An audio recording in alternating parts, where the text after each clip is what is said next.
It was a quiet Saturday afternoon when my phone rang. It was my best friend, Daniel, and his voice carried a weight I had never heard before.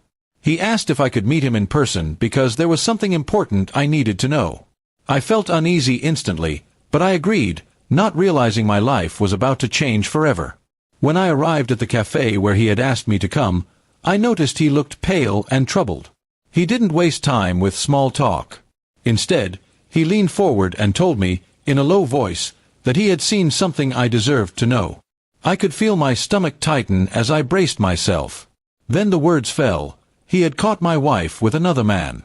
I froze. At first, I thought it was a cruel joke, but Daniel's eyes told me he wasn't lying.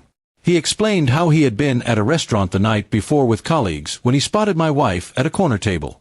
She wasn't alone. She was sitting close to another man, laughing, touching his hand, and later leaving with him as if they were a couple. Daniel said he followed discreetly just to be sure and saw them checking into a hotel together. Every word he spoke cut through me like a blade. My chest felt heavy, my mind numb. I wanted to deny it, but Daniel showed me a picture he had quickly taken on his phone. There she was, my wife, smiling with that man, her hand linked with his. My world collapsed in that moment. I thanked Daniel for being honest with me, though the truth crushed me. He looked guilty, almost apologetic, but I knew he had only done what a true friend would do. If he had stayed silent, I would have continued living in ignorance, blind to the betrayal happening behind my back. That night, I confronted my wife. She was in the living room when I walked in, pretending everything was normal.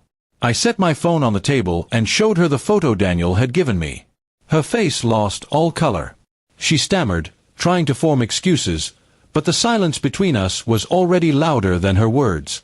She admitted to it eventually, saying it just happened, and that she didn't mean for it to go so far.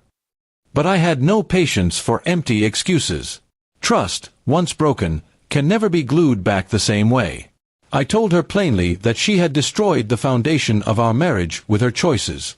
She tried to cry, tried to shift the blame on loneliness, on small arguments we had in the past, but I had heard enough. Every reason sounded hollow.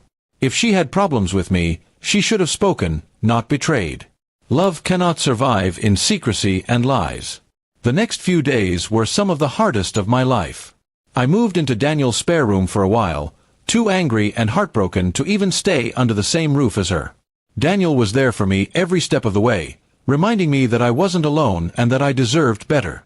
His loyalty contrasted sharply with her betrayal, and it opened my eyes to who truly valued me. Friends and family soon came to know what had happened.